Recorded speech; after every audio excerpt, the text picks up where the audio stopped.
Good morning मेरे प्यारे बच्चों। आज हम पढ़ेंगे बाल राम कथा, जिसमें पाठ का नाम है राम का वनगमन। इसमें बहुत सारे प्रश्न बन सकते हैं। हमने भी कुछ प्रश्न बनाए हैं, उसके उत्तर आप इस प्रकार देखें। पहला प्रश्न है, राम के वनगमन की बात सुनकर लक्ष्मण क्या चाहते थे? राम के वनगमन की बात सुनकर लक्ष्मण चाहते थे कि राम अपने बाहुबल से राज छीन लें, यानी अपनी ताकत से पिता की बात ना मानकर राज को प्राप्त कर लें। दूसरा है, राम के वन गमन का समाचार सुनकर नगरवासी किसे धिक्कार रहे थे, यानी किसे भला बुला कह रहे थे? तो इसका उत्तर है, राम के वन गमन, यानी वन गमन का मतलब होता है वन जाने का, जो वन जाने का समाचार। तो राम के वन गमन का समाचार सुनकर नगरवासी राजा दशरथ को धिक्कार रहे थे। फिर प्रश्न है, रानी कैकेयी ने राम, सीता और लक्ष्मण को वन गमन के समय क्या दिया? रानी कैकेयी ने राम और सीता और लक्ष्मण को वन गमन के समय वलकल वस्त्र पहनने को दिए। तो यहाँ आपको समझ में नहीं आ रहा होगा कि वलकल वस्त्र क्या होता है। बेटा, ये जो पेड़ होती है ना, उसके छाल से ये बनाया जाता है, जो तपस्वी लोग पहनते हैं। तो वैसा वस्त्र उन्होंने दिया। जो राजसी वस्त्र थे उनको उन्होंने कहा उतार दो और ये वस्त्र पहन के जाओ। फिर है प्रश्न, रानी कैकेयी ने दशरथ के बारे में सुमंत से क्या कहा? सुमंत उनका मंत्री था, तो राजा दशरथ का, तो कैकेयी ने उनसे क्या कहा? रानी कैकेयी ने राजा दशरथ के बारे में सुमंत से कहा कि वे राम के राज्याभिषेक के उत्साह में सारी रात जागते रहे हैं और बाहर आने से पहले राम से कुछ बात करना चाहते हैं। फिर प्रश्न है, बेटा आपका जो नंबर है, क्रमांक है, वो कहीं इधर उधर हो गया होगा, तो उसको आप सही से लिख लीजिएगा। तो पहला 7वां है, श्रृंगवेरपुर गांव में किसके अतिथि बनकर रहे? श्रृंगवेरपुर गांव में निषाद राज गु ने राम का स्वागत किया। वे निषाद राज गु के अतिथि बनकर रहे। जब राम जी और सीता लक्ष्मण गए तो किसके अतिथि बनकर गए? तो वह निषाद राज गु के अतिथि बनकर वहां पे रहे थे। फिर है, सीता ने जंगल जाने के लिए क्या तर्क दिया? राम जो है सीता जी को नहीं ले जाना चाह रहे थे, क्योंकि वो जंगल का जो जीवन है वो बहुत कष्टदायक है, तो वे सीता जी को नहीं ले जाना चाह रहे थे। तो सीता जी ने उनसे बोला, क्या तर्क दिया जाने के लिए? सीता जी ने तर्क दिया, मेरे पिता का आदेश है कि मैं छाया की तरह आपके साथ रहूं। फिर है, यहाँ देखिए नंबर प्रश्न 5 आ गया, तो इससे आपको हम यही कहें कि आप अपने अनुसार लिखते रहिएगा। मुनि वशिष्ठ क्यों क्रोधित हो गए? सीता को तपस्विनी वस्त्र में देखकर, यानी वेश में देखकर मुनि वशिष्ठ क्रोधित हो गए। जब वो सीता मैया जब तपस्विनी जो वस्त्र पहनती उनके सामने आई, जहाँ वो रानी की तरह रहती थी, और जब उस वेश में आई तो वो सहन नहीं कर पाए। वशिष्ठ जो है गुस्सा हो गए, क्रोधित हो गए। दशरथ ने प्राण कब त्यागे? राम के वन गमन के 6वें दिन दशरथ ने प्राण जो है अपने त्याग दिए, यानी उनका जो है देहांत हो गया। प्रश्न है, महाराज दशरथ के राज की सीमा कहाँ समाप्त होती थी? महाराज दशरथ के राज की सीमा सई नदी के तट पर समाप्त होती थी। अयोध्या की सीमा पर पहुंचकर राम ने क्या किया? अयोध्या की सीमा पर पहुंचकर राम ने मुड़कर अपनी भूमि को प्रणाम किया और कहा, हे माता मातृभूमि, अब 14 वर्ष बाद ही आपके दर्शन हो सकेंगे। अब कुछ बड़े प्रश्न भी हैं, जिसको आप देख लीजिए। छोटे भी हैं, बड़े भी हैं, कई तरह के प्रश्न हैं जिनको आपको देखना है और समझना है और लिखना है। राम दशरथ के बीच हुए संवाद को लिखिए। राम और दशरथ के बीच में क्या बातें हुई हैं उसको आप लिखिए। तो जब राम, सीता और लक्ष्मण पिता का आशीर्वाद लेने कक्ष में गए, दशरथ उठकर बैठ गए। उन्होंने राम से कहा कि मैं वचनबद्ध हूँ, पर तुम्हारे ऊपर कोई बंधन नहीं है। तुम मुझे बंदी बना लो और राज्य संभालो। दशरथ ने कहा, पुत्र मैं वचनबद्ध हूँ, ऐसा निर्णय करने के लिए विवश हूँ। यह राज सिंहासन तुम्हारा है, केवल तुम्हारा। राम पिता की पीड़ा से दुखी हो गए। उन्होंने दशरथ से कहा, आपकी आंतरिक पीड़ा आपको ऐसा करने के लिए विवश कर रही है। मुझे राज्य का लोभ नहीं है, मैं ऐसा नहीं कर सकता। आप हमें आशीर्वाद देकर विदा करें। राम अनुमति लेकर वन को चले गए। आपको अच्छे से समझ में आ गया होगा, क्योंकि जब वो आशीर्वाद लेने पहुंचते हैं राम, सीता, लक्ष्मण, तो पिता कहते हैं कि मैं तो वचनबद्ध हूँ। किससे वचनबद्ध है? वो कैकेयी से थे।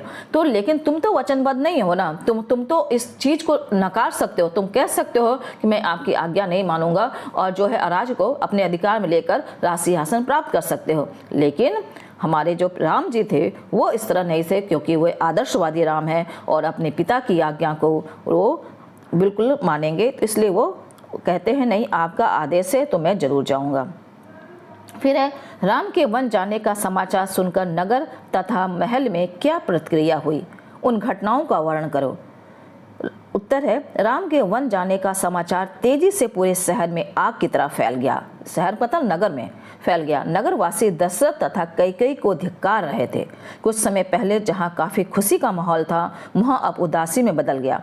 प्रजा की आंखों से गीली हो गईं। सड़कें जो हैं उनकी जो इतना आंसू आ रहा था कि सड़कें गीली हो गईं। सबकी यह इच्छा थी कि राम और सीता वन ना जाएं। वे उनको रोकना चाहते थे लेकिन बेबस थे। राम, सीता, लक्ष्मण जंगल जाने से पहले पिता का आशीर्वाद लेने गए। राम के आने पर दशरथ उठकर बैठ गए और उनसे कहा कि वो विवश हैं, परंतु राम पर कोई व्यवस्था नहीं है। वे चाहते थे कि राम उन्हें बंदी बनाकर राज सिंहासन पर अधिकार कर ले। राम यह सुनकर दुखित हो गए। उन्होंने कहा कि उन्हें राज का लालच नहीं है तथा पिता से आशीर्वाद मांगा। राम ने पुनः सभी से वन जाने की आज्ञा मानी और महल से निकल पड़े। फिर है, जब राम ने अपनी माता कौशल्या को कैकेयी भवन का समाचार सुनाया, तब कौशल्या की क्या दशा हुई।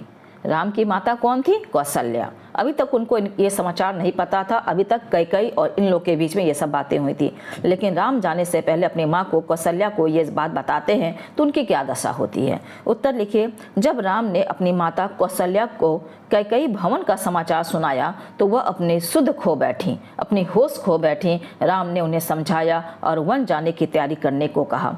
कौशल्या का मन था कि राम को रोक लें, उसे वन न जाने दें, भले ही राजगद्दी छोड़ दें पर अयोध्या में ही रहें। उनसे यह भी कहा, पुत्र, यह राजाज्ञा अनुचित है। वो कहती हैं कि ये अगर राजा की आज्ञा है तो ये अनुचित है, तुम इसे मत मानो, इसे मानने की आवश्यकता नहीं है। राम ने नम्रता से उत्तर दिया, यह राजाज्ञा नहीं है, यह पिता की आज्ञा है। आप मुझे आशीर्वाद दें। फिर कौशल्या ने स्वयं को संभाला। फिर है आगे प्रश्न है, राजा दशरथ कैकेयी को मनाने में असफल रहे पर कैकेयी के चेहरे पर प्रसन्नता कैसे जागी। तो उत्तर देखिए, राजा दशरथ कैकेयी को नहीं मना सके, पर राम के आने के बाद कैकेयी ने बताया कि महाराज दशरथ ने मुझे एक बार 2 वरदान दिए थे। मैंने कल ही रात यह 2 वरदान मांगे जिससे वे पीछे हट रहे हैं। यह रघुकुल की रीति के बिल्कुल विरुद्ध है। मैं चाहती हूँ कि भरत का राज्याभिषेक हो और तुम्हें 14 वर्षों का वनवास। राम ने माता की बातों को सुनकर दृढ़ता से कहा कि पिता का वचन अवश्य पूरा होगा।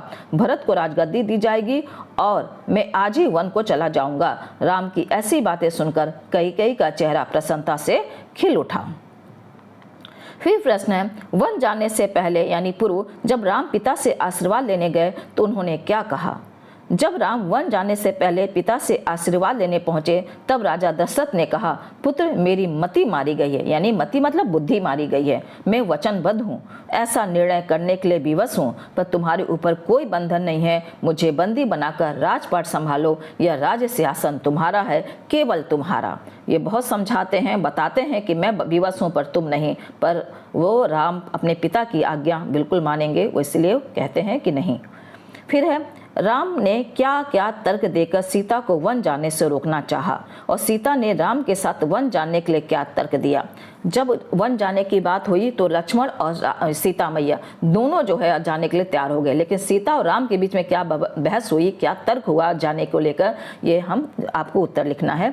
तो राम ने सीता के साथ वन न जानने के लिए तर्क देते हुए समझाया कि वन का जीवन बहुत कठिन है। राम ने कहा, क्या कहा सीता से कि वन मत जाओ, बहुत ज़्यादा कठिन है। वहाँ ना तो रहने का ठिकाना होता है और ना ही अच्छा भोजन मिल पाता है। वहाँ कदम कदम पर कठिनाइयाँ खड़ी होती रहती हैं। आप महलों में पली हैं, अतः आप महल में ही रहिए। सीता ने राम के साथ वन जाने के लिए तर्क देते हुए कहा कि मुझे पिताजी ने आदेश दिया था कि मैं छाया के भांति सदा आपके साथ रहूं, इसलिए मैं आपके साथ वन जाऊंगी। फिर आगे प्रश्न है, कैकेयी ने राम से क्या कहा। कैकेयी ने राम से कहा कि महाराज दशरथ ने उन्हें एक बार 2 वरदान दिए थे। उसने कल रात उनसे 2 वरदान मांग लिए। अब वे दिए हुए वचन से पीछे हट रहे हैं। यह रघुकुल की रीति के विरुद्ध है। मैं चाहती हूँ कि राज्याभिषेक भरत का हो और राम को 14 वर्ष का वनवास हो। महाराज, यह बात तुमसे नहीं कह पा रहे हैं। फिर आगे प्रश्न है, महामंत्री सुमंत ने महल में जाकर क्या देखा? सुमंत ने महल में जाकर देखा कि महाराज दशरथ पलंग पर पड़े हैं। वे बीमार, दीनहीन से लगते थे, अर्धचेतन अवस्था में थे, कुछ नहीं बोल पा रहे थे। इस प्रश्न को आप शुरुआत में ही लिख लीजिएगा। तो यहाँ पर ये ख़त्म हो जाता है। आप सभी अपने कॉपी में लिखें और याद करें। इसके अलावा भी अगर आपको प्रश्न बनाने आता है तो इसके अलावा भी बहुत सारे प्रश्न बन सकते हैं, इसका उत्तर आप खुद लिखें। तो थैंक यू बच्चों।